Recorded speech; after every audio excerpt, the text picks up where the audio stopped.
Good morning. कक्षा 10वीं विज्ञान और प्रौद्योगिकी भाग 1। आज हम पाठ 10वां अंतरिक्ष अभियान यह पाठ देखने वाले हैं। पाठ 10 अंतरिक्ष अभियान। अज्ञात का मानव को हमेशा से ही आकर्षण रहा होगा, जिसके बारे में जानकारी प्राप्त करने के लिए ज्ञान की परिधि को बढ़ाने के लिए वह सतत प्रयत्नशील रहा होगा। अंतरिक्ष और उसमें टिमटिमाते तारों का भी उसे प्राचीन काल से कुतूहल रहा होगा। अंतरिक्ष में उड़ने का स्वप्न वह हमेशा से ही देखता रहा होगा और उसके लिए प्रयत्नशील भी रहा होगा। अंतरिक्ष यानी क्या और आकाश का मतलब क्या है? आइए सबसे पहले इसके बारे में हम जान लें और इनके बीच का अंतर समझ लें। आकाश पृथ्वी के चारों ओर के वातावरण और इसके भी आसपास का केवल आंखों से दिखाई देने वाला भाग ही आकाश कहलाता है। संपूर्ण ब्रह्मांड के सभी घटक जिस असीमित न समाप्त होने वाले अवकाश में घूमते हैं, ऐसे ही अनंत अथाह असीमित रिक्त खोखले अवकाश को अंतरिक्ष कहते हैं। अवकाश और अंतरिक्ष या आकाश तथा अंतरिक्ष की कोई निश्चित सीमा रेखा नहीं होती, परंतु अंतरिक्ष की तुलना में आकाश बहुत छोटा होता है।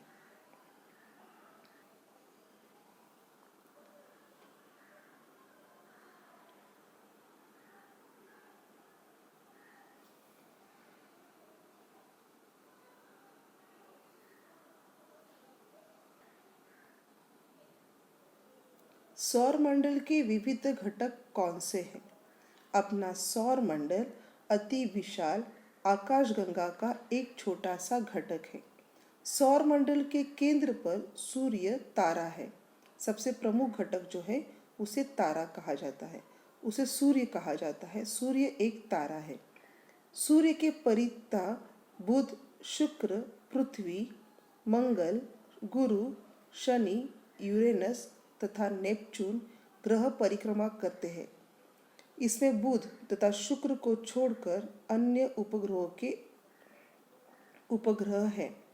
इसके अतिरिक्त सौरमंडल में उल्कापिंड, धूमकेतु, क्षुद्र ग्रह और लघु ग्रह भी पाए जाते हैं।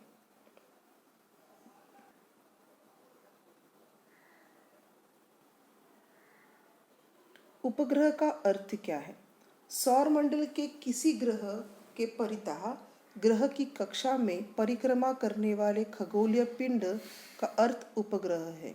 यानी कि सौरमंडल में जो ग्रह पाए जाते हैं, उन ग्रहों के चारों ओर परिक्रमा करने वाले खगोलीय पिंड को उपग्रह कहा जाता है। जैसे कि पृथ्वी का उपग्रह चंद्रमा है।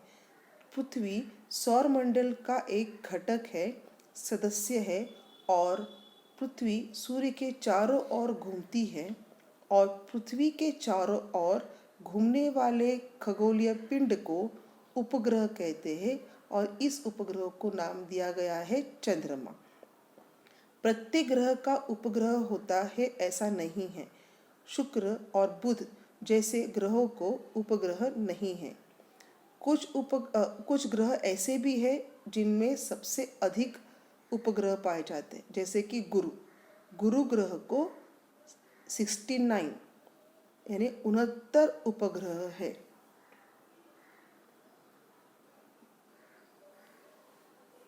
तंत्रज्ञान और विशेषतः अंतरिक्ष तंत्रज्ञान में हुई प्रगति के कारण 20वीं सदी के उत्तरार्ध में अंतरिक्ष यानों की निर्मित की गई। अंतरिक्ष यात्रा करना जिससे संभव हो सका, तब से हजारों कृत्रिम उपग्रह पृथ्वी के चारों ओर परिक्रमा करने के लिए विशिष्ट कक्षाओं में अंतरिक्ष में प्रस्तापित किए गए। इसके अतिरिक्त सौरमंडल के विविध घटकों का नज़दीक से अभ्यास करने के हेतु से भी कुछ यान अंतरिक्ष में संशोधन के लिए भेजे गए। अवकाश अभियान दो प्रकार के होते हैं। अवकाश अभियान का मतलब है कि अवकाश में की गई खोज। अवकाश अभियान दो प्रकार में वर्गीकृत होते हैं। सबसे पहला और प्रमुख प्रकार जो है, जिसमें कृत्रिम उपग्रह पृथ्वी की कक्षा में प्रस्तापित करके विविध प्रकार के अनुसंधान करना तथा उपग्रहों का अपने जीवन उपयोगी घटकों के लिए उपयोग करना, यह सबसे पहला उद्देश्य है। यानी कि पृथ्वी के चारों ओर ये कृत्रिम उपग्रह घूमते हैं और पृथ्वी पर जो भी घटनाएं होती है उन घटनाओं पर या पृथ्वी के आसपास घटने वाली घटनाओं पर नियंत्रण रखती है। दूसरा प्रकार है कि पृथ्वी के चारों ओर सौर मंडल में स्थित जो बाकी के घटक हैं, उन घटकों के पास हम कृत्रिम उपग्रह भेजकर उनका नज़दीकी से हम क्या कर सकते हैं, निरीक्षण कर सकते हैं। दो प्रकार के अभियान बताए हमने। सबसे पहला कि पृथ्वी के चारों ओर और पृथ्वी के उपग्रहों के पास घूमते हुए पृथ्वी का और उसके उपग्रह का संशोधन करना, उनके घटकों की जानकारी प्राप्त करना, और दूसरे अभियान के तहत सौर मंडल के बाकी के घटकों की नज़दीकी से निरीक्षण करके जानकारी प्राप्त करना। इस काम में अंतरिक्ष में कुछ यान भेजने पड़ते हैं। आपको पता होगा कि जब हम सैटेलाइट अंतरिक्ष में भेजते हैं तो सैटेलाइट अंतरिक्ष में भेजने के लिए हमें यान भेजने होते हैं। आपने अभी बहुत सारी फिल्में देखी होगी इसके ऊपर। अभी जो हाल ही में आई हुई फिल्म है मिशन मंगल फिल्म आपने देखी होगी। इसमें आपने देखा होगा कि किस प्रकार से रॉकेट के ज़रिए हम सैटेलाइट जो है वो अंतरिक्ष में किस प्रकार से भेजा जाता है और उसके लिए क्या क्या किया जाता है। ये एक छोटी सी फिल्म थी। इसके प्रति जो इसके बारे में इसकी जानकारी देने वाले बहुत सारे डॉक्यूमेंट्री फिल्म्स भी बनाई गई है नासा की तरफ से। वो भी आपको यूट्यूब पर और डिस्कवरी चैनल्स पे आसानी से मिल सकती है, जिनको आप देखें और समझें कि किस प्रकार से अंतरिक्ष अभियान चलाया जाता है। अंतरिक्ष यान सबसे पहले जो है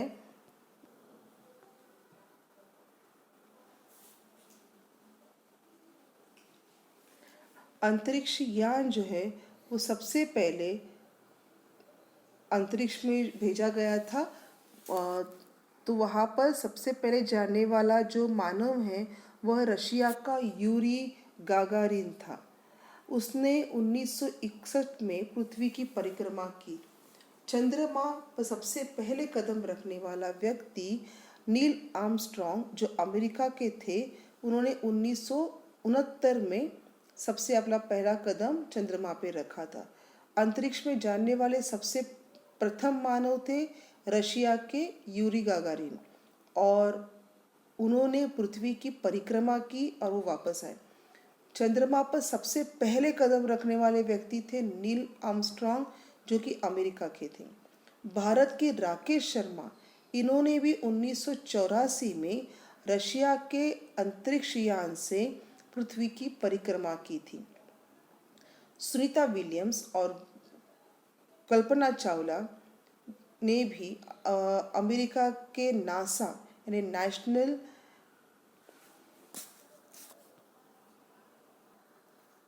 national aeronautic and space administration, इस संस्था के अंतरिक्ष यान से अंतरिक्ष भ्रमण किया था।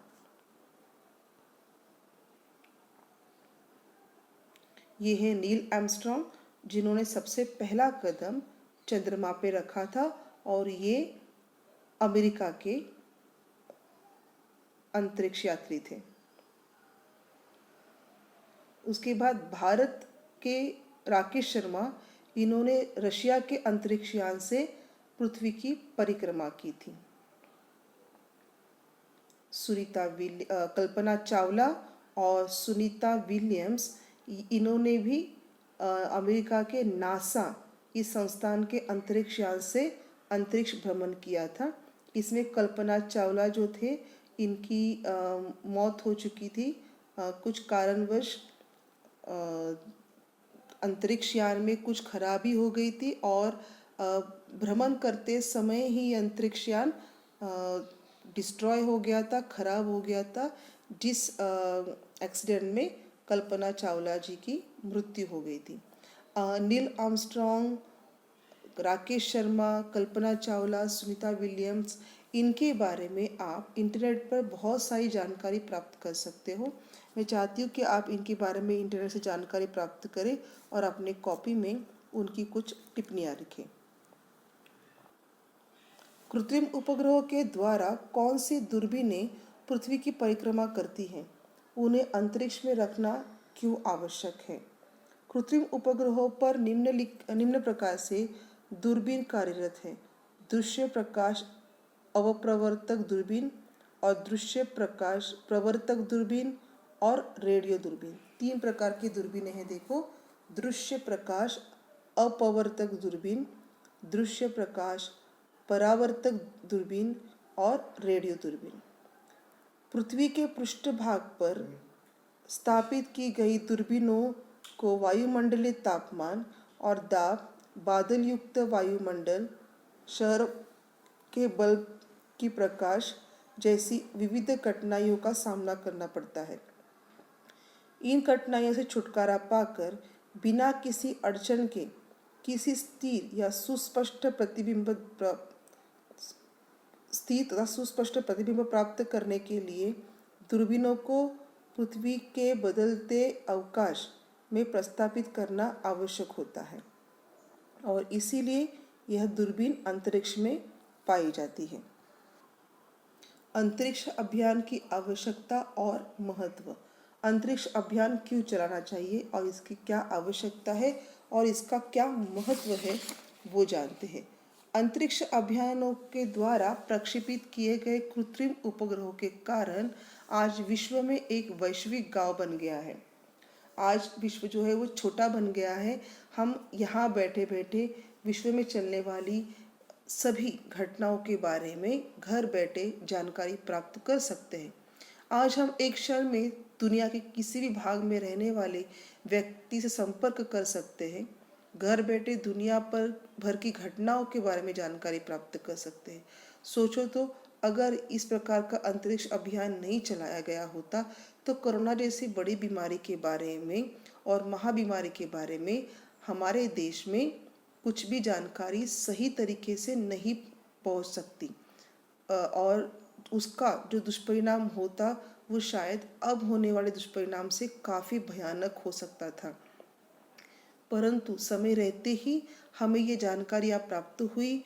समय समय पर हम विश्व में होने वाले, जग भर में होने वाले सभी घटनाओं के बारे में जान पाए और इसीलिए हम इस महामारी से भली भांति लड़ पाए। तो अंतरिक्ष अभियान हमारे लिए बहुत ही इम्पोर्टेंट है, बहुत ही महत्वपूर्ण है। इंटरनेट का महत्व हम सब जानते हैं। इसके द्वारा कोई भी जानकारी एक क्षण में उपलब्ध हो सकती है। आने वाली प्राकृतिक आपदाओं की पूर्व सूचना प्राप्त करने के लिए भी अंतरिक्ष अभियान बहुत ही महत्वपूर्ण है। युद्ध में शत्रु सेना की स्थिति को जानना, भूगर्भ में खनिज पदार्थों का भंडारण कहाँ पर है, इसकी जानकारी प्राप्त करना, यह सब कार्य अंतरिक्ष अभियान द्वारा पूर्ण किए जाते हैं। अंतरिक्ष अभियान के ऐसे अगणित लाभ हैं। वर्तमान में अंतरिक्ष तंत्रज्ञान के बिना कोई भी देश प्रगत नहीं हो सकता। अंतरिक्ष अभियान बहुत ही महत्वपूर्ण है, जिसके कारण हम घर बैठे बैठे दूर दूर तक की जानकारियाँ और दूर दूर तक के जो भी आपदाएं हैं उनके बारे में घर बैठे हम बहुत कुछ जानकारी प्राप्त कर सकते हैं।